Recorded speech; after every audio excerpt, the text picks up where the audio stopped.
Shalom Bapak Ibu yang diberkati oleh Tuhan Yesus Kristus. Shalom. Saya mengundang kita semua, mari kita sama-sama bangkit berdiri. Kita tenangkan hati kita untuk kita habiskan ibadah kita pada pagi hari ini. Pertolongan kita adalah dalam nama Tuhan yang menjadikan langit dan bumi. Kasih karunia dan damai sejahtera dari Allah Bapa kita dan dari Tuhan Yesus Kristus menyertai kamu.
Ya Tuhan, Allah Bapa kami yang kami sembah di dalam nama Tuhan Yesus Kristus, Engkau sungguh baik, amat baik dan teramat baik di dalam kehidupan kami ya Bapa. Kami bersyukur kami mempunyai Allah seperti Engkau yang senantiasa selalu memimpin dan memberkati hidup kami. Dan pada pagi hari ini kami bersyukur Tuhan Yesus telah mengumpulkan kami, anak-anak-Mu, untuk boleh datang di tempat ini untuk memuji, menyembah, memuliakan nama Tuhan. Bapa yang di surga, ampunilah segala kesalahan, dosa-dosa dan pelanggaran-pelanggaran yang sering kami lakukan dalam setiap kehidupan kami. Kiranya Tuhan sucikan kami, Tuhan Yesus udahkan kami supaya kami boleh menjadi pribadi-pribadi Kristus yang senantiasa layak di hadapan Tuhan dan berkenan di hati Tuhan. Pimpin dan kuasailah setiap hati kami, hidup kami pada pagi hari ini ya Bapa. Kuasailah ruangan tempat ini sehingga kami boleh memfokuskan diri kami masing-masing hanya untuk memuji, menyembah, memuliakan nama Tuhan. Jam ibadah kami dari awal hingga pada akhirnya nanti hanya kami serahkan hanya di dalam nama Tuhan Yesus saja. Inilah doa, ucapan syukur kami dan pengakuan dosa kami ya Bapa. Hanya di dalam satu nama Tuhan Yesus Kristus kami sudah berdoa dan mengucap syukur. Amin. Berita anugerah pengampunan kepada setiap orang yang mengaku dosa dan bertobat, disampaikan berita anugerah pengampunan seperti tertulis dalam kitab 2 Korintus 5 ayat 21 yang menyatakan, Dia yang tidak mengenal dosa telah dibuatnya menjadi dosa karena kita, supaya dalam Dia kita dibenarkan oleh Allah. Amin. Berdasarkan firman Tuhan itu, sebagai pelayan Yesus Kristus, kami memberitakan bahwa pengampunan dosa telah berlaku dalam nama Bapa dan Anak dan Roh Kudus. Amin. Marilah kita meresponi ayat Alkitab ini dengan memuji Tuhan, darah-Mu Yesus.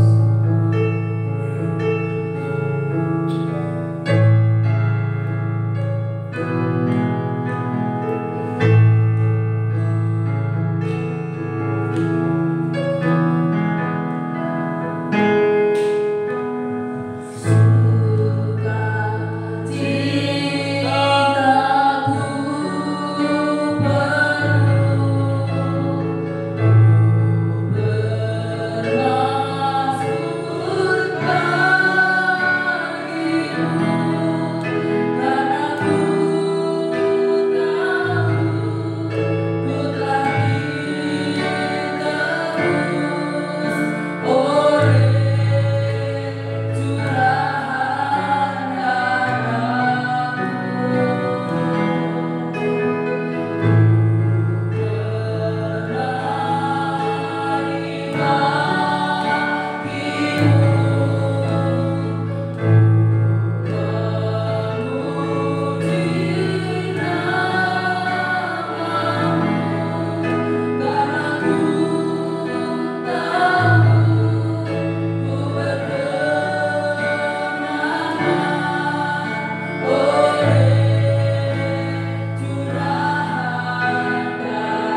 1 sampai 10 dilanjutkan nomor 16 sampai 17. Sidang jemaat saya persilakan bangkit berdiri.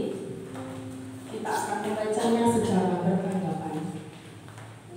Doa minta pertolongan. Doa Daud. Sendekkanlah telingamu ya Tuhan, jawablah aku. Sebab sengsara dan miskin aku. Peliharalah nyawaku, sebab aku orang yang Kau kasihi. Selamatkanlah hamba-Mu yang percaya kepadamu. Engkau adalah Allahku, kasihanilah aku ya Tuhan. Sebab kepadamu-lah aku berseru sepanjang hari. Buatlah jiwa hamba-Mu bersuka cita. Sebab kepadamu-lah ya Tuhan ku angkat jiwaku.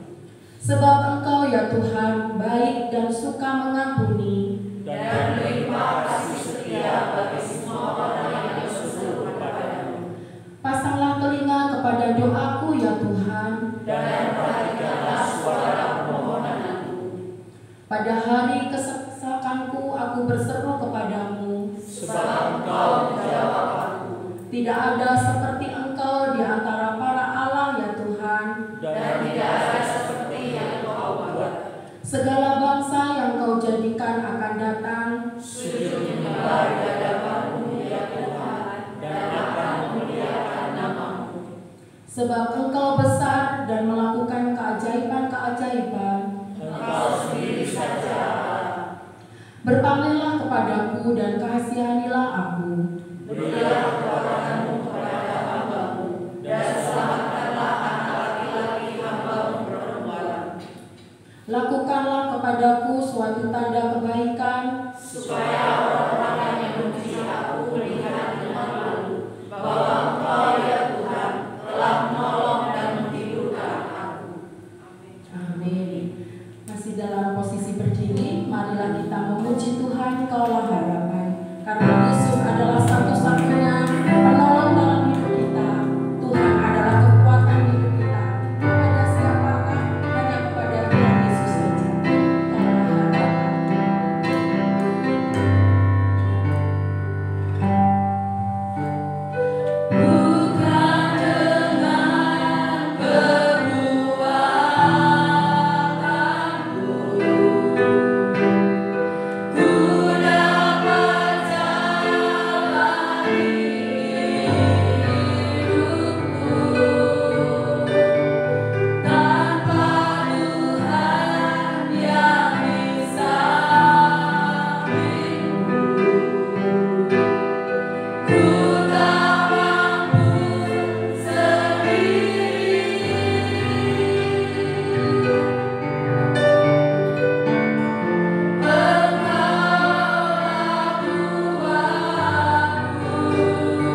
Yesus mengatakan bahwa kita tidak boleh takut, kita tidak boleh gentar akan mengabarkan Injil ke semua orang. Nah, ada amin Bapak Ibu?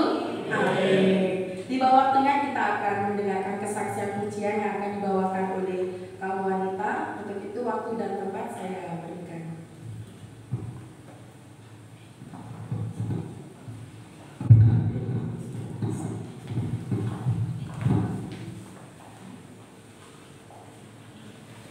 Salam Bapak Ibu yang terkasih dalam nama Tuhan. Kami kaum wanita di tempat ini ingin menyatakan cinta kasih Tuhan melalui sebuah pujian, di mana pujian ini memberkati kita semua, terutama kaum wanita di tempat ini, untuk terus diteguhkan dan dikuatkan untuk bersama-sama kita boleh menyatakan cinta kasih Tuhan di kehidupan kita sehari-hari, terutama kaum wanita di gereja kita, untuk kita boleh menjadi pelaku-pelaku kebenaran firman Tuhan.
Demikian tadi kesaksian pujian dari kaum wanita, pujian yang menyatakan supaya ajakan kita juga mengabarkan Injil ke seluruh dunia.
rindu untuk hati kami benar-benar diisi oleh kebenaran firman. Kami membuka hati kami Tuhan, untuk sekiranya Engkau taburi kami dengan firman, sehingga hidup kami selalu dan senantiasa menyenangkan hati Tuhan. Sebagaimana pujian yang kami naikkan, dimanapun kami berada, Engkau selalu berada dalam hati kami. Karena itu pada saat ini semua kami yang hadir Tuhan, kami mau membuka hati kami mau mengosongkan segala pikiran kami dan hati kami dari hal-hal duniawi. Biarlah saat ini seluruh pikiran dan hati kami boleh konsentrasi pada firman Tuhan yang kami akan pelajari bersama, sehingga firman-Mu boleh tertabur di dalam hati kami masing-masing dan bertumbuh serta berbuah untuk hormat dan kemuliaan bagi nama Tuhan. Bapa di sorga, hamba-Mu juga yang akan memberitakan kebenaran firman-Mu. Hamba-Mu juga adalah manusia biasa. Hamba-Mu hanyalah alat yang dipakai oleh Tuhan. Oleh karena itu pada saat ini Tuhan, mari Engkau curahkan Roh-Mu yang kudus berkuasa atas bibir, mulut, hati dan pikiran hamba-Mu, sehingga apapun yang keluar dari bibir mulut hamba-Mu bukan perkataan yang sia-sia, tetapi benar-benar firman yang berasal daripada-Mu. Dan semua kami yang hadir pada saat ini, kami akan merasa bersama-sama diberkati oleh Tuhan, dan kami pulang dengan membawa sukacita yang datang daripada Tuhan sendiri. Terima kasih Tuhan. Mari beracara di dalam pemberitaan firman Tuhan pada saat ini. Terpujilah nama-Mu Bapa, di dalam nama Tuhan Yesus Kristus kami berdoa. Amin.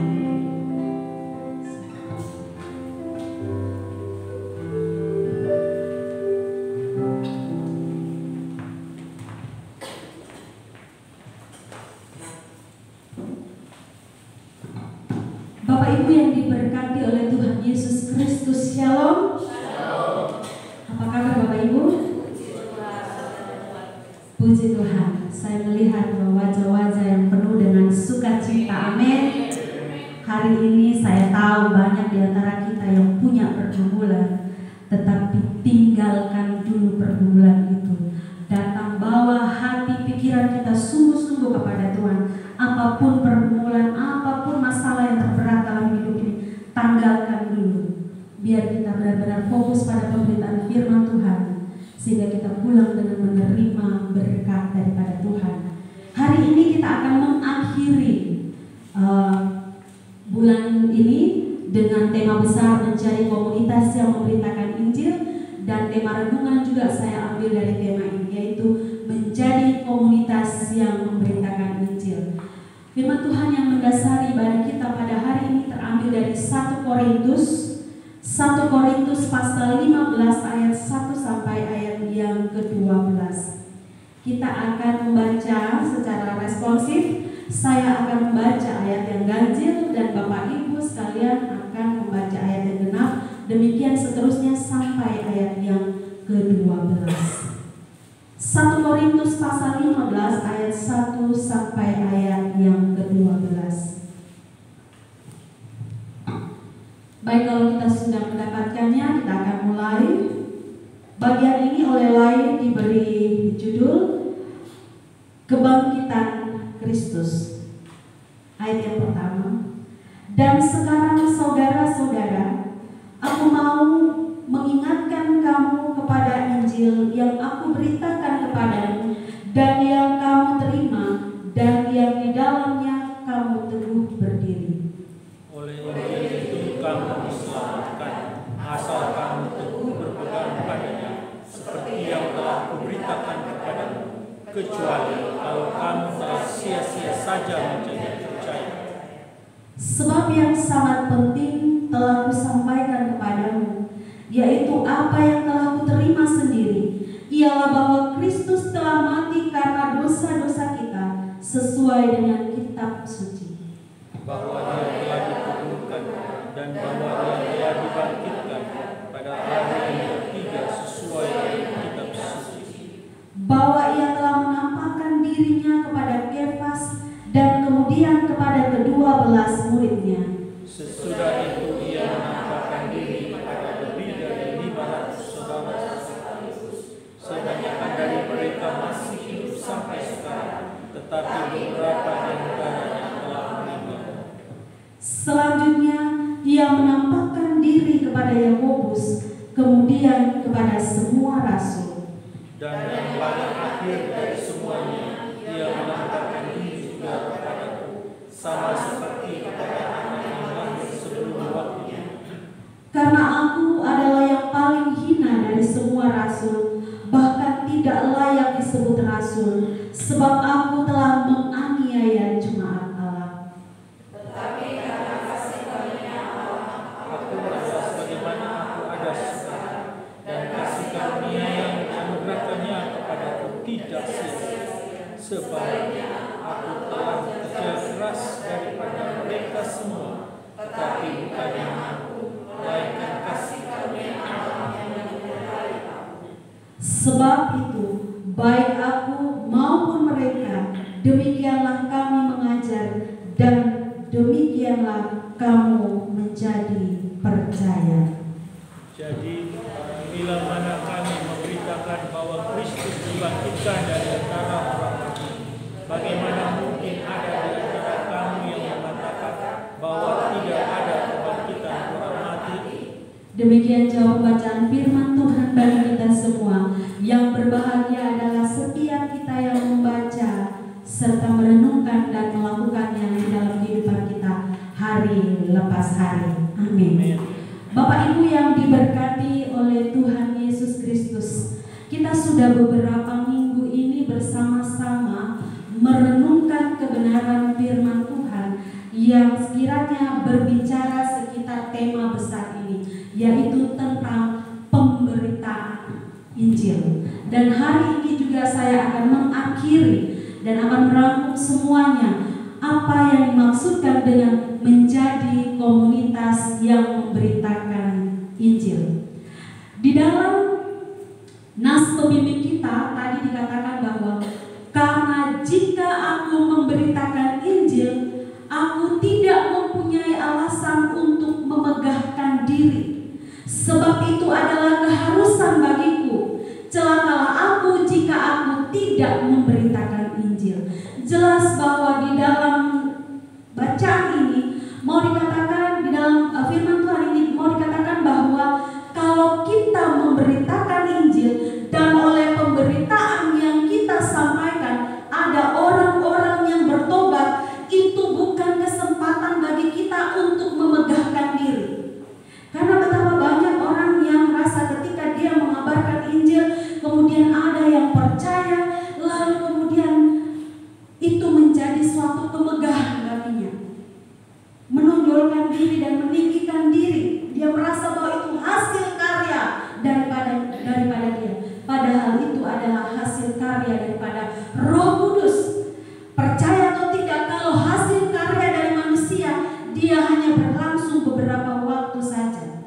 Sehingga kalau kita mengabarkan Injil dan dia percaya hanya oleh karena dia mencintai kita, manusia, maka cinta dia kepada kita pasti akan luntur dan dia tidak akan percaya kepada Tuhan sungguh-sungguh. Sebagai contoh,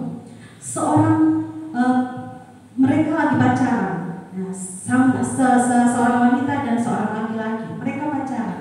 Lalu yang wanita ini kebetulan dia beragama seberang, kemudian yang pria ini beragama Kristen. Kemudian si pria mengabarkan Injil, menyampaikan Injil itu kepada si perempuan. Di dalam Kristen itu ada gini loh tentang Yesus Kristus dia sampaikan. Lalu kemudian si wanita ini, oh iya ya, dia menerima, dia mau untuk masuk menerima Yesus, dia mau untuk menjadi orang Kristen. Tapi coba dicek, dia masuk apakah benar-benar karena dia cinta kepada Tuhan, karena benar-benar dia mengenal Yesus Kristus itu, ataukah dia hanya cinta kepada kita sebagai pasangannya? Kalau dia hanya sekedar cinta kita sebagai pasangan, sebagai pacar, percaya atau tidak, ada masalah dalam rumah tangga, dia kabur karena bukan Tuhan yang dia cinta. Jadi kalau kita beritakan Injil, inti utama adalah kita harus memberitakan tentang Yesus dan dia benar-benar mencintai Yesus itu. Sehingga walaupun engkau pergi, walaupun suatu saat laki-laki ini mengkhianati si perempuan tetap teguh berdiri. Dia berani mengatakan, saya bukan diselamatkan oleh laki-laki itu, tapi saya diselamatkan oleh Tuhan. Karena itu ketika dia pergi meninggalkan saya tidak pergi meninggalkan Tuhan. Itu iman yang teguh. Maka dari itu Bapak Ibu yang diberkati oleh Tuhan Yesus Kristus, mari kita menjadi orang-orang yang memberitakan Injil tetapi tidak mempunyai alasan untuk kita memegahkan diri kita. Karena percuma kalau usaha kita manusia jikalau itu bukan usaha Roh Kudus. Dan dikatakan lagi, celakalah aku jika aku tidak memberitakan Injil. Sehingga kalau kita sudah juga diselamatkan, ada waktu kita tetap harus memberitakan Injil. Nah, karena itu mari kita kupas lebih dalam lagi bagaimana menjadi komunitas yang memberitakan Injil. Saya akan membagi menjadi 3 bagian. Yang pertama, kita ngomong menjadi komunitas yang memberitakan Injil ini, kita sudah tahu belum apa itu Injil? Apa yang mau disampaikan? Beritakan Injil ini, apa yang kita mau beritakan? Jangan sampai kita duduk ngomong ngalor ngidul, tidak ada Injil yang disampaikan. Karena itu kita perlu tahu dulu apa itu Injil. Yang kedua, kalau menjadi komunitas yang memberitakan Injil, lalu komunitas itu syaratnya itu seperti apa? Komunitas person itu orang-orang yang seperti apa? Dan selanjutnya yang ketiga, kita akan berbicara tentang beritakan Injil itu bagaimana, seperti apa yang harus saya lakukan ketika saya beritakan Injil. Yang pertama, apa itu Injil? Di dalam 1 Korintus pasal 15 ayat 1 sampai 2, silakan satu orang baca bagi kita semua ayat 1 sampai 2 secara cepat, silakan. Silakan, siapa yang langsung dapat? Langsung sedap ya, silakan. 1 Korintus 15 ayat 1 sampai 2. Dan sekarang saudara-saudara, aku mau mengingatkan kamu kepada Injil yang aku beritakan kepadamu dan yang kamu terima dan yang di dalamnya kamu teguh berdiri. Oleh Injil itu kamu diselamatkan, asal kamu teguh berpegang padanya, seperti yang telah kuberitakan kepadamu, kecuali kalau kamu telah sia-sia saja menjadi percaya. Amin. Terima kasih Bunda. Dikatakan di sini ada 2 kali Paulus dalam bacaan kita hari ini dikatakan bahwa dan sekarang saudara-saudara, aku mau mengingatkan kamu kepada Injil yang aku beritakan. Dan ayat yang kedua dikatakan oleh Injil itu kamu diselamatkan. Jadi Injil ini apa maksudnya? Apa yang diberitakan oleh Paulus dan mengapa Injil itu menyelamatkan?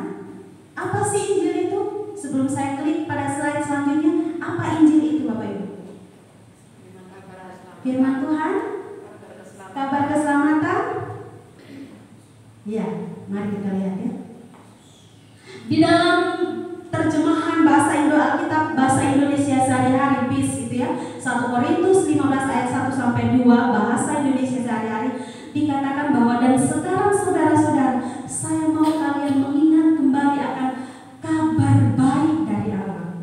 Injil itu adalah kabar baik dari Allah menurut bahasa Indonesia sehari-hari. Ya. Sampai di bawah, yang saya beritakan dahulu kepadamu, kalian menerimanya dan percaya kepada Kristus karena kabar baik itu. Kalau kalian berpegang teguh pada apa yang saya beritakan itu, maka kabar baik itu menyelamatkan kalian. Kita lihat versi lainnya. Di dalam versi Firman Allah yang hidup, ayat yang ke-1 dikatakan, sekarang saya ingin mengingatkan saudara sekalian kepada hakikat Injil, yaitu berita kesukaan. Jadi Injil di sini dikatakan bahwa Injil itu adalah berita kesukaan. Yang ayat yang kedua dikatakan berita kesukaan inilah yang menyelamatkan saudara. Itu berarti Bapak Ibu yang diberkati oleh Tuhan Yesus Kristus. Kalau dari terjemahan ayat-ayat yang sudah saya sampaikan, baik itu terjemahan baru, bahasa Indonesia sehari-hari, firman Allah yang hidup, Injil itu sama dengan kabar baik, sama juga dengan berita kesukaan. Menariknya Bapak Ibu, berita kesukaan itu sudah disampaikan sejak di dalam Lukas pasal 2 ayat 10. Tanpa melihat Alkitab, saya mau bertanya, Kalau Lukas pasal 2 ini berbicara tentang apa? Kira-kira saya baca ayat ini ya. Lalu kata malaikat itu kepada mereka, jangan takut, sebab sesungguhnya aku memberitakan kepadamu kesukaan besar untuk seluruh bangsa. Hari ini telah lahir bagimu juru selamat, yaitu Kristus Tuhan di kota Daud. Itu nas bicara tentang apa? Kelahiran Tuhan Yesus. Jadi berita kesukaan itu sudah dimulai ketika Yesus lahir di dalam dunia ini. Artinya Injil itu sudah dimulai ketika Yesus hadir di dalam dunia ini. Sehingga kalau kita mau memberitakan Injil, ada di dalamnya kita beritakan bahwa ada Yesus yang adalah Tuhan yang sudah lahir di dalam dunia ini. Itu Injil. Itu poin pertama. Belum lagi yang lain. Jadi Injil adalah bagaimana kita menceritakan kepada orang bahwa ada pribadi yang namanya Yesus Kristus yang adalah Allah sendiri yang telah turun dan menjelma menjadi manusia di dalam dunia ini. Selanjutnya di dalam 1 Korintus pasal 15 ayat 3 sampai ayat yang keempat, silakan terima kasih. Silakan ayat 3 sampai ayat yang keempat secara cepat langsung. 1 Korintus 15 ayat ke-3 sampai ayat ke-4. Sebab yang sangat penting telah kusampaikan kepadamu, yaitu apa yang telah kuterima sendiri, ialah bahwa Kristus telah mati karena dosa-dosa kita sesuai dengan kitab suci, bahwa ia telah dikuburkan dan bahwa ia telah dibangkitkan pada hari yang ketiga sesuai dengan kitab suci. Jadi tadi kita sudah berbicara tentang di awal Injil berbicara mulai dari kelahiran, tetapi juga bukan stop hanya pada kelahiran, tetapi juga Injil, di dalam Injil itu kita memberitakan tentang Yesus Kristus itu lahir. Dia lahir untuk apa? Dia untuk mati menebus dosa-dosa kita, dan dia dikuburkan dan kemudian dia dibangkitkan. Jadi itu Injil. Sehingga kalau kita mau bercerita, kita mau memberitakan Injil, maka hal penting dan inti di dalam pembicaraan kita adalah kita menyampaikan tentang Yesus, bahwa dia lahir, kemudian dia mati, dan juga dia telah bangkit. Di dalam 2 Timotius 2 ayat yang ke-8 dikatakan, sama-sama kita baca, 1, 2, 3. Ingatlah ini, Yesus Kristus yang telah bangkit dari antara orang mati, yang telah dilahirkan sebagai keturunan Daud, itulah yang kuberitakan dalam Injilku. Jelasnya dalam surat Timotius ini, 2 Timotius ini dikatakan bahwa di dalam Injil yang disampaikan itu menyangkut kebangkitan, kematian, dan juga kelahiran Yesus. Jadi kalau kita mau memberitakan Injil, di dalamnya ada pemberitaan kematian, kebangkitan, dan juga kelahiran Yesus. Sehingga kalau kita tidak menceritakan tentang ini, maka kita belum memberitakan Injil sesungguhnya. Kita hanya cuma menceritakan, oh di gereja kami itu bagus karena kami itu kadang-kadang kami nyanyi bersama. Kami ada acara rujakan bersama untuk ibu-ibu. Itu bukan berita Injil, Ibu. Bapak Ibu, bukan. Atau di gereja kami itu suami istri kadang-kadang didoakan. Bagus, kami kompak. Itu bukan berita Injil. Jangan pikir bahwa kita sudah memberitakan Injil di situ. Di gereja kami itu ada sumbangan, ada uang, ada bantuan dari mana gitu. Bantuan dari Cina, dari Hong Kong, ada sponsor-sponsor di gereja kami. Masukkan saja anak-anak di dalam gereja kami. Itu bukan berita Injil. Karena itu memperkenalkan sponsor. Sehingga ketika sponsor itu pergi, percaya nggak kalau dia juga akan pergi? Pergi, karena yang mau, dia mau duitnya, bukan Tuhan Yesusnya. Sama, kalau kita juga berkenalan lagi pacaran ini, yang buat pemuda-pemuda ini yang masih mencari jodoh. Kalau mau lihat apakah dia benar-benar sungguh-sungguh mau menerima Kristus, jangan paksa dia cinta kamu. Sehingga suatu saat ada badai di dalam rumah tanggamu, ada suara-suara di luar ngomong ngoceh tentang iman dan percayanya, tentang kepindahannya dia tidak tergoyahkan karena dia bukan cinta sama kamu, tetapi dia cinta utamanya kepada Bapa. Kalau dia sudah cinta kepada yang di atas, otomatis dia akan mencintai kamu apapun adanya kamu, kekurangan seperti apapun dia akan bisa menerima kamu.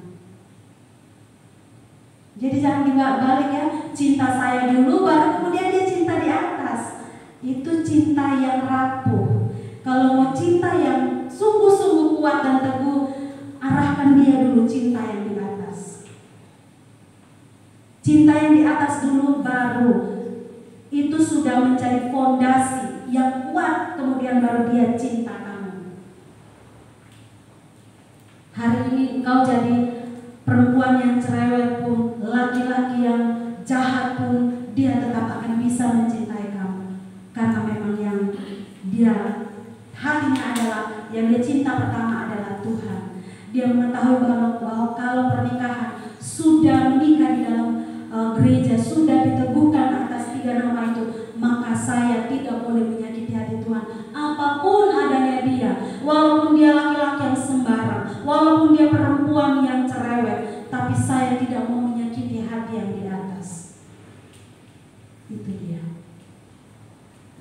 Jadi Bapak Ibu yang diberkati oleh Tuhan Yesus Kristus, kalau kita mau memberitakan Injil, jangan lupa kita memberitakan tentang ada pribadi yang lahir, yaitu Yesus Kristus. Dan dia tidak hanya lahir, tapi dia juga mati. Dan dia tidak hanya mati kemudian stop, tetapi dia juga bangkit bagi seluruh orang yang percaya kepadanya.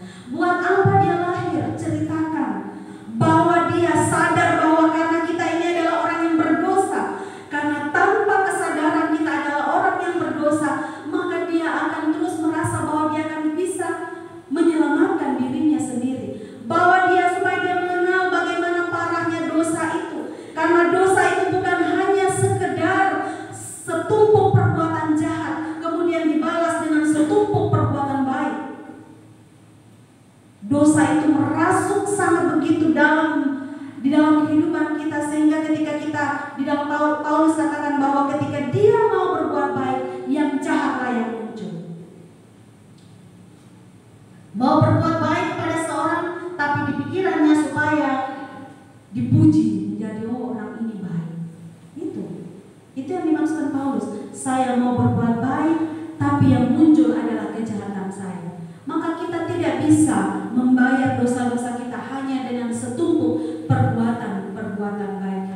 Oleh karena itu perlu ada yang lahir, perlu ada dia yang datang ke dalam dunia.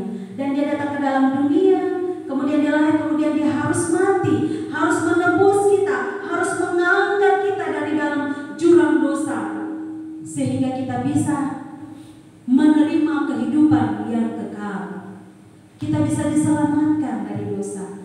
Dan dia tidak hanya mati saja, tetapi dia juga bangkit. Karena sia-sialah kelahiran itu jikalau dia tidak mati. Sehingga kalau ada yang bilang, Tuhan kok mati? Iya, karena dia mau. Kalau dia nggak mau mati, Bapak Ibu, binasa kita semua. Bisa aja kalau nggak mau mati. Kan gitu ya, waktu Yesus di Getsemani, dia minta, ya Bapa, jikalau bisa cawan ini halaukan daripada aku. Dia kan sudah itu dalam pergumulan yang begitu luar biasa dahsyat. Kalau manusia saja mungkin nggak mau, sudah cukup aku menderita ini, terlalu berat Tuhan.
di dalam komunitas yang sesungguhnya sebenarnya belum sungguh-sungguh menerima dan belum sungguh-sungguh percaya kepada Injil. Silakan satu orang secara langsung baca 1 Korintus 15 ayat 1 sampai 2. Silakan bangun langsung baca.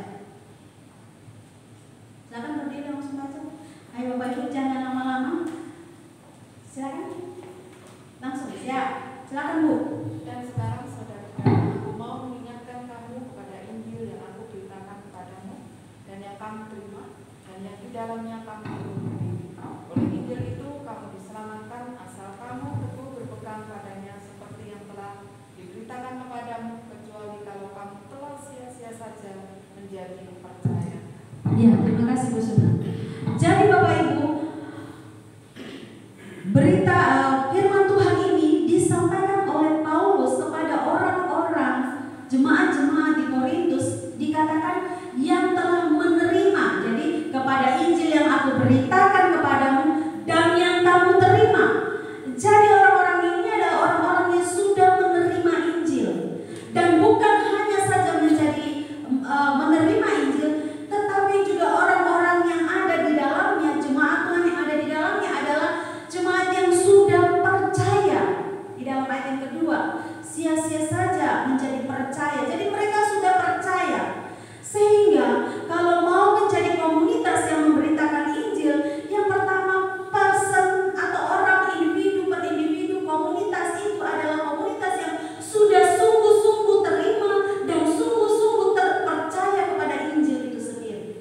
Tetapi persoalannya adalah terkadang walaupun kita sudah ada di dalam komunitas kekristenan, ada di dalam gereja, tetapi kita belum sungguh-sungguh percaya kepada Injil itu. Banyak orang kalau gosip saja itu cepat sekali percaya. Baru dengar dari satu orang, contoh, saya nggak suka sama Bu Mina. Lalu saya dengar Bu Mina ngomong, saya datang nih sama Bu Ari. Bu Mina tuh ada ngomong, Ibu kayak gini-gini loh. Responnya langsung percaya, belum cek kebenarannya. Benar nggak kamu ngomong aku kayak gitu?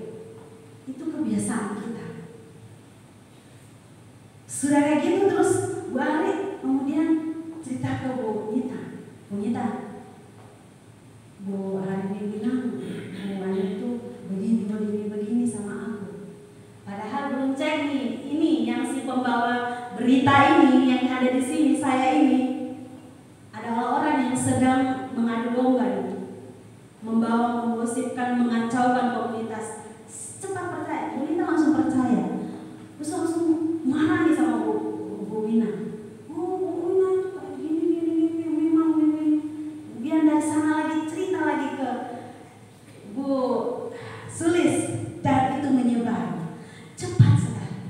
Tetapi kalau Injil susahnya minta ampun. Kira-kira karena apa, Bapak Ibu? Kira-kira karena apa?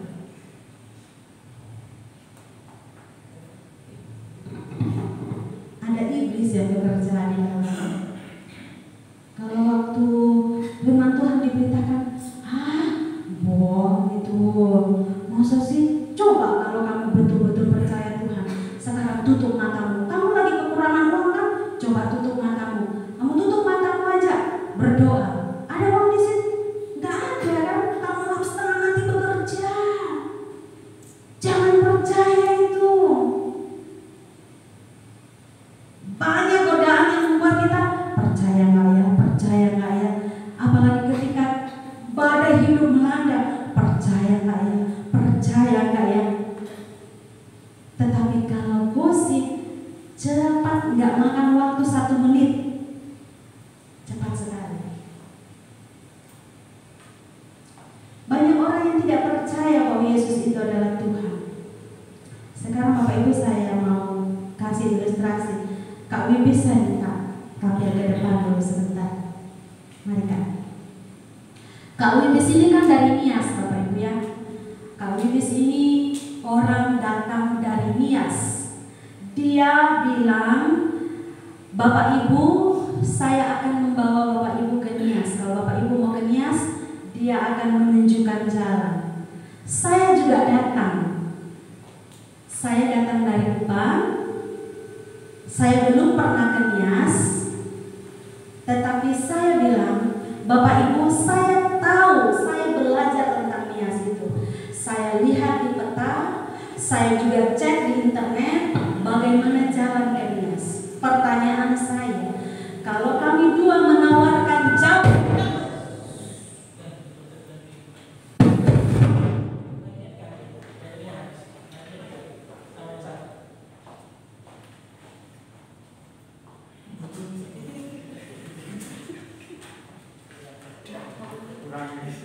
mohon maaf Bapak Ibu ya, karena ada kesalahan teknis.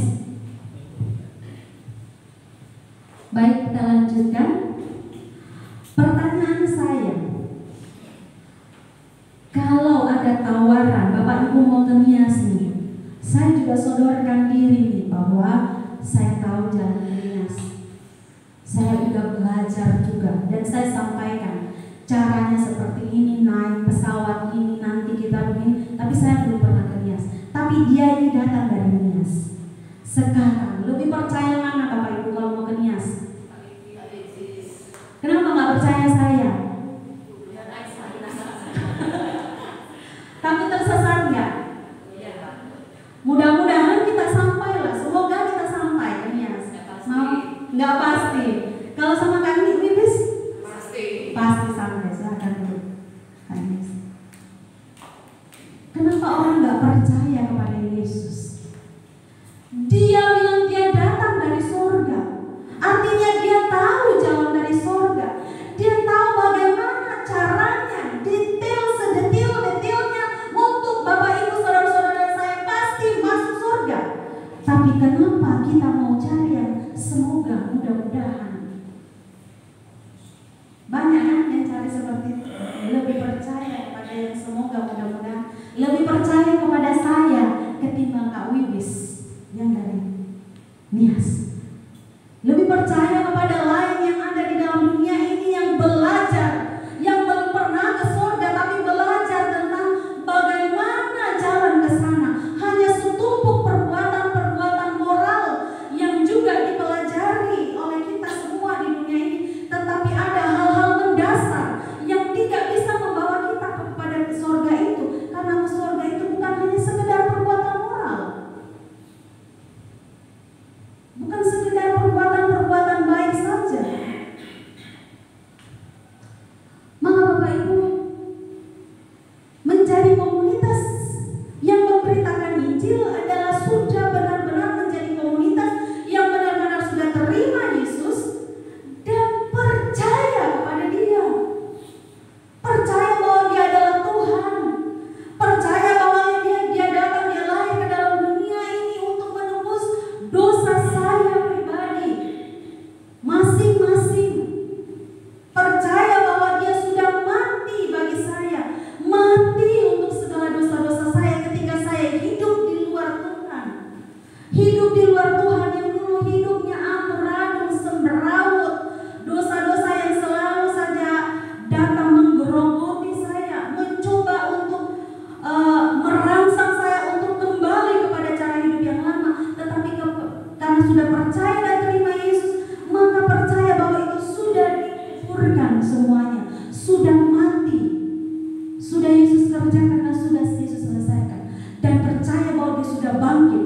Artinya saya dulu hidup yang semberawut seperti itu, saya sudah menguburkan dosa-dosa saya sudah bangkit dan hidup menjadi pribadi yang baru, sehingga hidup kita menjadi hidup yang lahir baru, sehingga tidak ada lagi dosa-dosa di dalam kehidupan kita yang kita akan ulangi dari tahun ke tahun. Dosanya itu saja. Kalau masih kita cenderung mengulangi itu, berarti kita belum sungguh-sungguh percaya bahwa Yesus sudah mati untuk dosa-dosa Bapak Ibu. Kita belum sungguh-sungguh mematikan dosa-dosa kita itu, sehingga selalu dosa-dosa itu terus masih bertumbuh subur dan menggoda kita untuk melakukan dan melakukan. Maukah Bapak Ibu terima dan percaya kepada Injil? Hiduplah sesuai dengan Injil.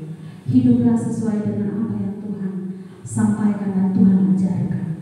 Sehingga kita bisa mencari komunitas yang benar-benar, mencari komunitas yang memberitakan Injil. Jadi ini gak cuma sekedar terpampang besar di depan kita terus kita cuma baca, tetapi tanpa apa yang bisa kita lakukan. Jadi kalau kita menjadi komunitas memberitakan Injil, jadilah komunitas yang pertama terima dan percaya Injil. Yang kedua, silakan satu orang lagi baca 1 Korintus 15 ayat 1 sampai 2. Langsung berdiri.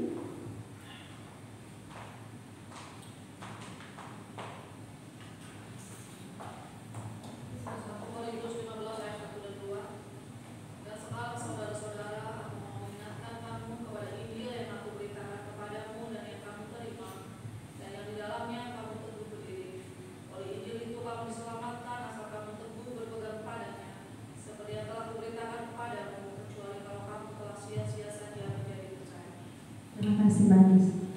Yang kedua adalah setia pada Injil. Komunitas tadi pertama terima dan percaya Injil. Komunitas yang kedua menjadi individu-individu di dalam komunitas yang setia kepada Injil. Apa maksudnya? Di sana dikatakan di dalamnya kamu teguh berdiri. 2 kali dikatakan. Di dalam ayat yang kedua, oleh Injil itu kamu diselamatkan asal kamu teguh berpegang kepadanya. Jadi 2 kali kata teguh. Mari kita lihat di dalam Kamus Besar Bahasa Indonesia atau KBBI, teguh itu diartikan kuat berpegang pada janji, perkataan, tetap tidak berubah. Ini berbicara tentang hati, iman, pendirian, dan kesetiaan. Jadi kalau kita menjadi komunitas yang teguh berdiri, ya, kamu teguh berdiri, teguh berpegang kepadanya, berarti adalah menjadi komunitas atau individu-individu yang di dalamnya itu adalah orang-orang yang setia pada Injil. Dia kuat, dia teguh, dia berpegang kepada Injil itu. Bagaimana kita bisa memberitakan Injil?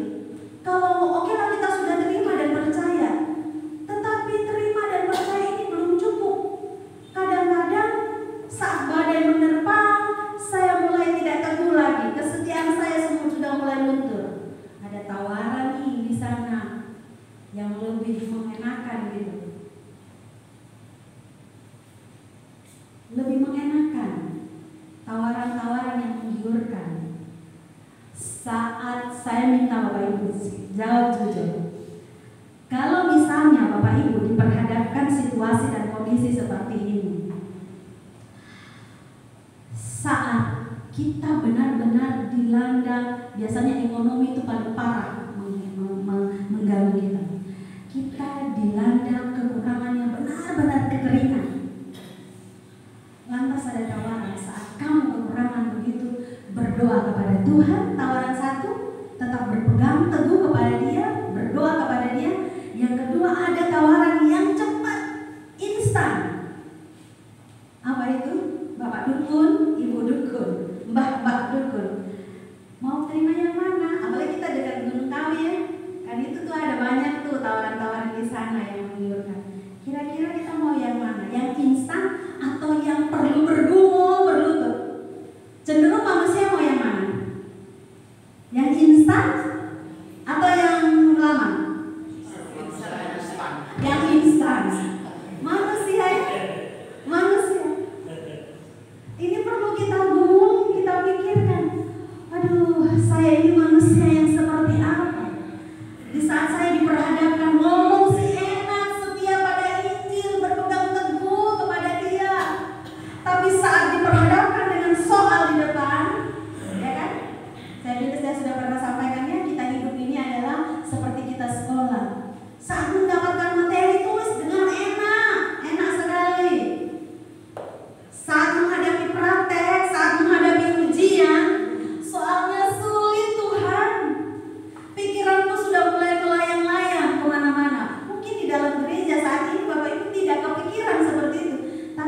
situasi terjepit, bisa loh kita. Yudas saja yang berjalan bersama-sama dengan Tuhan tiap hari, dia bisa mengkhianati Tuhan hanya karena duit. Itu rasul loh. Kita siapa? Cuma jemaat biasa. Kita cuma manusia biasa sekarang ini. Cuma hamba Tuhan biasa, bukan seorang rasul, bukan orang yang hari-hari hidupnya dengan Tuhan, melihat fisiknya Tuhan. Yudas saja bisa terjerumus, apalagi Bapak Ibu saudara-saudara saya. Petrus adalah rasul yang hebat, tetapi dia bisa menyangkal Tuhan di saat-saat tertentu. Karena itu mari kita waspada. Tanyakan terus pada diri kita. Kita mau menjadi komunitas yang memberitakan Injil ini, apakah kita sudah menjadi komunitas yang individu-individu yang sungguh-sungguh setia pada Injil itu? Di saat badai bergelora,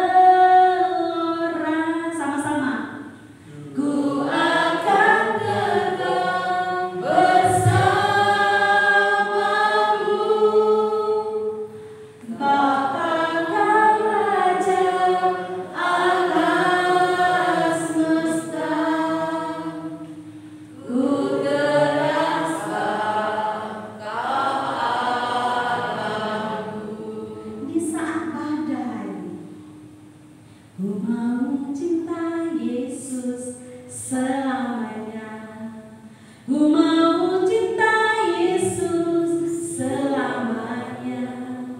Meskipun pada silih bertuan dalam hidupku, ku tetap cinta Yesus selamanya. Meskipun badai silih berganti, ku tetap cinta Yesus selamanya. Jadi saat badai silih berganti, ingat lagu itu. Tuhan, meskipun badai silih berganti, apakah aku ini adalah orang yang sungguh-sungguh setia kepada Tuhan? Masihkah aku tetap cinta kepada Tuhan itu? Dan ingat bahwa walaupun ada badai, suatu saat akan ada pelangi. Amin. Jadi jangan aku di dalam badai terus, kapan pelangi? Jangan ngeluh. Tunggu saja waktunya. Tuhan akan menjawab itu, dan ada saatnya kita akan menangis bukan karena badai, bukan karena masalah, tetapi menangis karena kita tahu betapa Tuhan Engkau mencintaiku. Apa yang Engkau balas, Engkau jawab melebihi dari segala apa yang kupikirkan. Jadilah komunitas yang setia pada Injil. Jadi Bapak Ibu, mengapa Paulus mengatakan ini? Karena di dalam ayat yang ke-12 tadi kita baca, dan di sana dikatakan bahwa jadi bila mana kami beritakan bahwa Kristus dibangkitkan dari antara orang mati, bagaimana mungkin ada di antara kamu yang mengatakan bahwa tidak ada kebangkitan orang mati? Jadi sebenarnya di sana ada orang-orang yang sudah percaya, jemaat Tuhan yang sudah percaya, tetapi kemudian mereka beralih, mereka tidak lagi berpegang teguh kepada Injil itu, mereka meragukan akan kebangkitan orang mati. Sehingga Paulus perlu mengatakan bahwa kalau menjadi komunitas ini adalah harus komunitas yang setia dan teguh berpegang kepada Injil. Karena ada yang sudah diambil di dalam, kemudian tiba-tiba mereka meragukan iman dan kepercayaan mereka kepada Yesus Kristus. Jadi komunitas seperti apa? Jadi komunitas yang terima dan percaya Injil, dan juga komunitas yang setia pada Injil. Sama-sama Bapak Ibu, komunitas seperti apa? Satu, terima dan percaya Injil. Yang kedua, amin. Kita menjadi komunitas seperti itu. Amin. Amin. Yang berikut, pertanyaannya, kita sudah diterima Injil, kita sudah percaya, kita sudah tahu bahwa kalau memberitakan Injil, syarat utamanya saya harus menjadi orang yang terima, percaya, dan juga setia pada Injil. Berarti saya sudah layak untuk mau memberitakan Injil. Pertanyaannya, lalu beritakan Injil seperti apa? Silakan satu orang baca lagi kita semua. 1 Korintus lagi kembali pasal 15 ayat 1 sampai 2. Silakan bapak-bapak lagi, saya minta suaranya.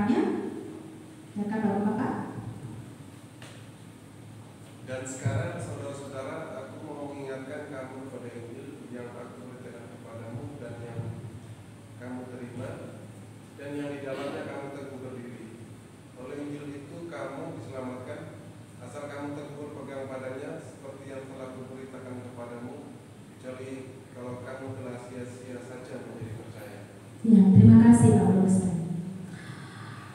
Beritakan Injil seperti apa? Beritakan Injil itu berulang-ulang kali, enggak sekali saja. Bagaimana kita melihatnya?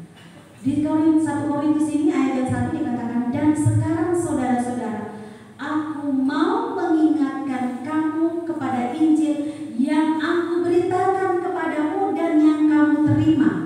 Pertanyaan saya, ketika dia mengatakan bahwa aku mengingatkan kamu, pertanyaannya, apakah Injil itu belum pernah diberitakan atau sudah pernah diberitakan? Sudah ya? Kalau sudah pernah diberitakan, maka bisa mengingatkan, ya kan? Kalau sudah pernah dikasih tahu, maka kita bisa mengingatkan. Tapi kalau sama sekali belum pernah dikasih tahu, bagaimana kita mengingatkan? Ya kan? Jadi Paulus di sini mau katakan bahwa Injil yang dia sampaikan sekarang ini adalah dia hanya cuma pengulangan saja, sekedar mengingatkan daripada Injil sebelum yang sudah dia beritakan, kemudian orang-orang itu menjadi percaya, menjadi terima Yesus, dan sekarang Paulus mau mengingatkan kembali lagi tentang Injil itu yang pernah diberitakan. Artinya di sini adalah Paulus ketika dia memberitakan Injil, dia tidak hanya memberitakan satu kali saja kepada jemaat yang sama, kepada komunitas yang sama, dia beritakan Injil itu, Injil yang sama. Jadi jangan pernah bosan-bosan ketika kita mau memberitakan Injil. Mengapa? Mengapa Paulus perlu berulang-ulang kali? Mengapa Paulus merasa bahwa Injil ini perlu terus diingatkan? Jawabannya di dalam ayat yang kedua, karena oleh Injil itu kamu diselamatkan. Enggak ada cara lain Bapak Ibu untuk menyelamatkan umat manusia, hanya oleh karena Injil saja. Berita Injil itulah yang bisa menyelamatkan kita. Berita tentang kelahiran, kematian, dan kebangkitan Yesus itu sajalah yang bisa menyelamatkan kita, membawa kita pasti menuju ke surga. Jadi sasarannya jelas dan pasti. Sehingga di dalam ayat yang ketiga dikatakan sebab yang sangat penting yang telah kusampaikan kepadamu, yaitu apa yang telah kuterima sendiri, ialah bahwa Kristus telah mati karena dosa-dosa kita sesuai dengan kitab suci. Jadi kenapa Paulus merasa perlu berulang-ulang kali, perlu mengingatkan kembali Injil itu? Karena dia merasa bahwa Injil ini sangat penting bagi orang-orang yang dikasihinya, bagi umat Tuhan, bagi jemaat Tuhan, bagi komunitas tersebut. Dan di dalam ayat yang ke-10 dikatakan bahwa tetapi karena kasih karunia Allah aku ada sebagaimana aku ada sekarang, dan kasih karunia yang dianugerahkannya kepadaku tidak sia-sia. Sebaliknya aku telah bekerja lebih keras. Jadi Paulus ini adalah orang yang bekerja keras. Dia memberitakan Injil terus-menerus, berulang-ulang kali. Dia tidak pernah menyerah. Satu kali dia memberitakan ditolak, dia beritakan lagi ditolak, beritakan lagi ditolak, beritakan lagi. Terus-menerus ada ketika dia menyampaikan, ada yang percaya kepada Tuhan. Bapak Ibu yang diberkati oleh Tuhan Yesus Kristus, saya tahu bahwa di sini kita lagi bergumul untuk orang-orang yang kita kasihi, yang belum menerima Tuhan, yang belum menerima Yesus sebagai Tuhan dan Juru Selamat. Dan itu menjadi pergumulan terbesar kita. Setelah selesai dari dunia ini, mau kemanakah mereka? Kita sudah memiliki kepastian bahwa kita akan masuk ke surga, tetapi kemanakah arahnya orang-orang yang kita kasihi ini? Saya tahu bahwa itu adalah pergumulan terbesar kita. Mungkin dia adalah suami kita, mungkin dia adalah istri kita, mungkin dia adalah anak-anak kita, mungkin dia adalah mertua kita, mungkin dia adalah orang tua kita yang sangat kita kasihi. Tetapi Injil Tuhan pada hari ini, firman Tuhan pada hari ini mau katakan bahwa jangan berhenti mengabarkan Injil. Jangan satu kali doang. Bu, sudah mengabarkan Injil? Sudah Bu, pulang tuh aku ngomong, aku tuh kayaknya ditolak pulang semua sudah. Terus bagaimana? Yaudah, aku nggak enak, stop sudah Bu. Nggak kayak gitu. Mungkin satu kali Bapak Ibu ketika kita menginjil masih ditolak, pikirkanlah, mungkin kali kedua aku memberitakan. Kali kedua mungkin ditolak, pikirkanlah, mungkin kali ketiga dia bisa menerima. Kali ketiga ditolak, pikirkanlah, mungkin masih ada waktu. Kali keempat, kelima, keenam, dan seterusnya. Karena ada yang bersaksi bahwa dia memberitakan Injil kepada ayahnya. Satu kali ditolak, dua kali ditolak, tiga kali ditolak, empat kali ditolak, sampai ayahnya mau pukul dia. Saking karena ngomong terus tentang Yesus Kristus. Tetapi pada waktu ayahnya mau meninggal, ayahnya katakan, "Nah, aku mau terima Yesus dan percaya kepada Tuhan." Berapa kali dia mengabarkan Injil? Ketika ayahnya mau mati, 17 kali dia beritakan Injil, baru ayahnya menerima Yesus. Stefanus ketika memberitakan Injil, yang dia dapatkan adalah batu. Orang melempar dia dengan batu.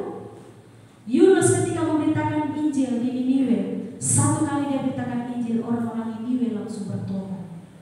Petrus satu kali memberitakan Injil, 3.000 jiwa langsung bertobat. Tetapi ada begitu banyak rasul-rasul yang memberitakan Injil, bukan menerima jiwa tetapi menerima siksaan dan juga penolakan.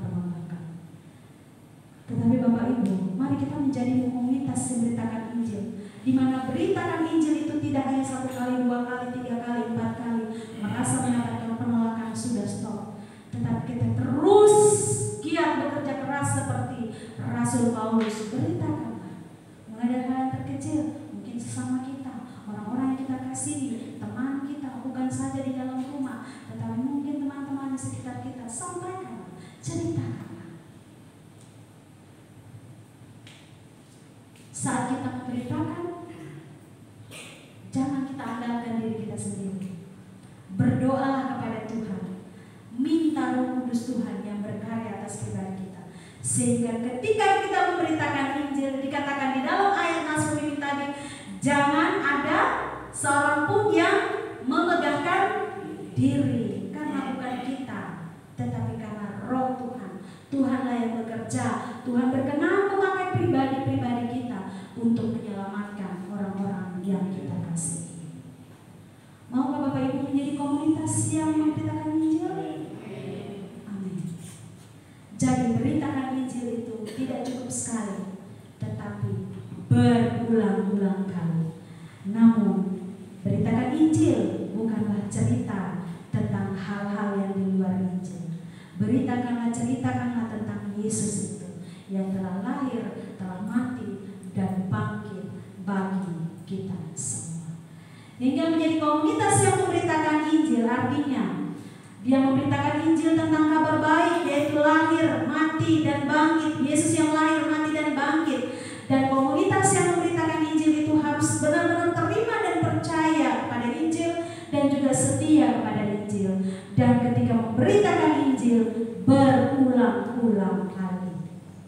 Amin Bapak Ibu. Marilah kita pulang, kita renungkan firman Tuhan ini. Kiranya firman Tuhan ini selalu memberkati kita dan memampukan kita untuk menjadi komunitas yang memberitakan Injil. Amin. Mari kita berdoa.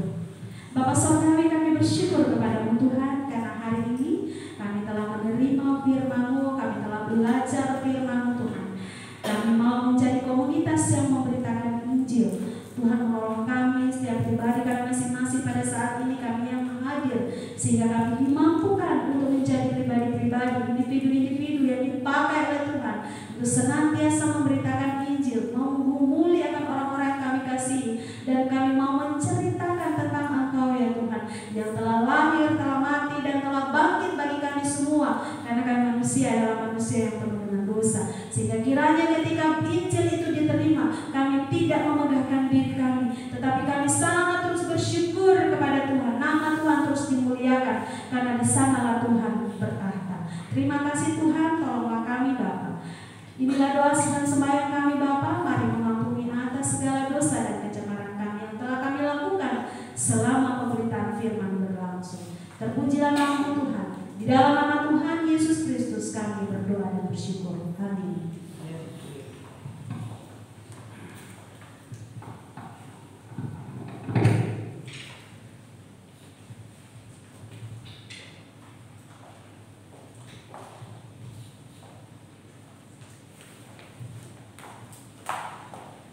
Bapak Ibu sedang sebanyak dikasih Tuhan, masih ada sukacita? Amin. Terima kasih kepada Tuhan dan kita bersyukur kepada Tuhan. Pada hari ini kita telah menerima kebenaran firman Tuhan yang disampaikan oleh hamba-Nya. Firman Tuhan yang menyatakan bahwa kita hendaklah menjadi komunitas yang memberitakan Injil. Dan itu semua kita lakukan secara berulang-ulang kepada setiap orang yang kita jumpai dimanapun saja kita berada. Amin. Baiklah Bapak Ibu sedang sebagai dikasihi Tuhan, saya persilakan Bapak Ibu semua untuk bangkit berdiri. Marilah kita mengucapkan pengakuan iman rasuli. Bersama dengan umat Allah di segala tempat, mari kita memperbaharui iman percaya kita dengan mengucapkan pengakuan iman rasuli. Aku percaya kepada Allah Bapa yang Maha Kuasa, Bapa langit dan bumi, dan kepada Yesus Kristus Anaknya yang tunggal Tuhan kita, yang dikandung daripada Roh Kudus, lahir dari anak darah Maria, yang menderita sengsara di bawah pemerintahan Pontius Pilatus, disalibkan, mati dan dikuburkan, turun ke dalam kerajaan maut. Pada hari yang ketiga, bangkit pula dari antara orang mati, naik ke surga, duduk di sebelah kanan Allah, Bapa yang Maha Kuasa, dan dari sana Ia akan datang untuk menghakimi orang yang hidup dan yang mati. Aku percaya kepada Roh Kudus, gereja yang kudus dan am, persekutuan orang kudus, pengampunan dosa, kebangkitan orang mati, dan hidup yang kekal. Amin. Jemaat disilakan duduk kembali. Kita masuk di dalam doa syafaat. Kak Bibis yang memimpin.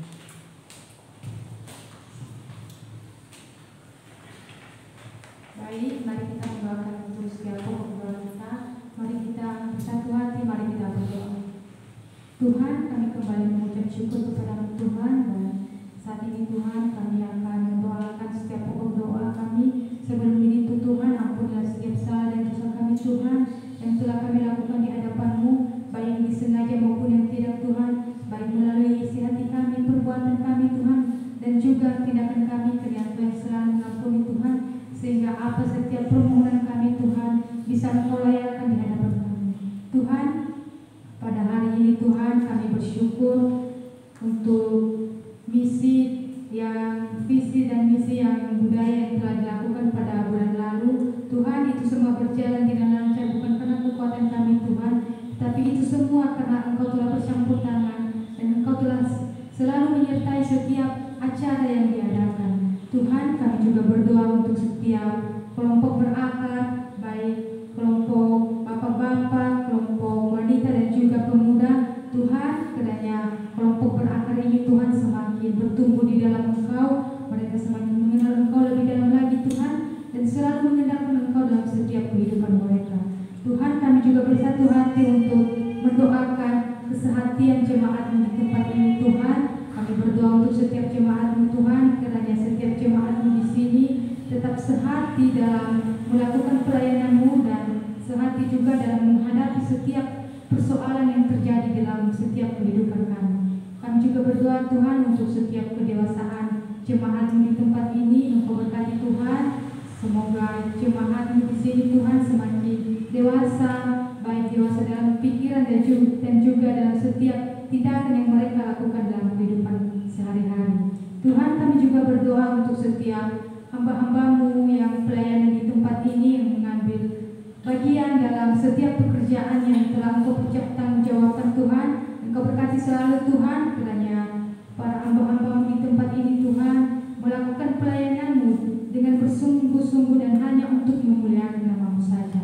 Kami juga berdoa Tuhan untuk Bapak dan Ibu yang akan berangkat nanti siang ke Batu, kiranya Engkau yang setiap menolong mereka Tuhan, menolong setiap perjalanan mereka Tuhan, sehingga mereka sampai di tempat tujuan dengan selamat.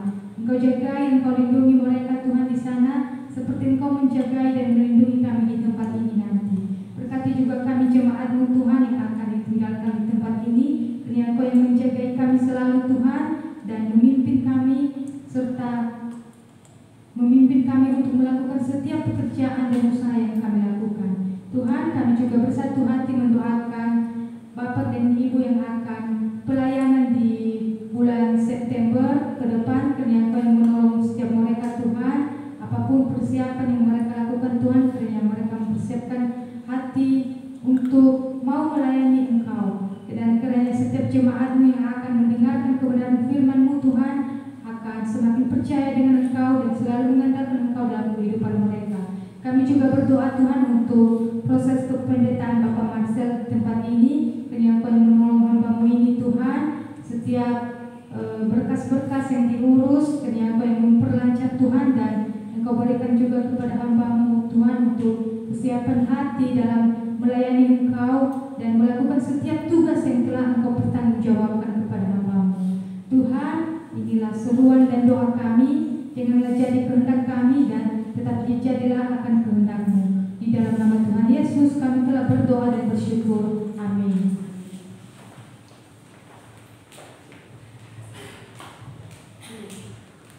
Bapak Ibu jemaat yang dikasihi Tuhan, yang berbahagia adalah kita semua yang mendengarkan firman Tuhan, yang berbahagia adalah kita semua yang takut akan Tuhan. Amin. Marilah kita mengumpulkan persembahan pada pagi hari ini. Sebelumnya kita membaca firman Tuhan yang terdapat di dalam Amsal 3 ayat 9 sampai ayat 10. Muliakanlah Tuhan dengan hartamu dan dengan hasil pertama dari segala penghasilanmu, maka lumbung-lumbungmu akan diisi penuh sampai melimpah-limpah, dan bejana pemerahanmu akan melimpah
Baiklah Bapak Ibu yang dikasihi Tuhan, mari kita sama-sama berdoa. Kami ucap syukur dan terima kasih ya Tuhan, jika pada kesempatan pagi ini Kau masih ingatkan kami kembali sebagai umat kesayangan-Mu. Kami boleh datang kepada Mu yang Maha Kudus ini untuk kami boleh sama-sama memuji serta melayani nama Engkau. Dan begitu indah di pertengahan ibadah, Kau berkati kami melalui firman-Mu. Biarlah firman yang boleh kami dengar, kami boleh menjadi pelaku-pelaku firman ya Tuhan. Bahkan komunitas-komunitas yang bisa memberitakan kebenaran firman-Mu. Terpujilah nama-Mu ya Tuhan. Di akhir ibadah ini kami juga boleh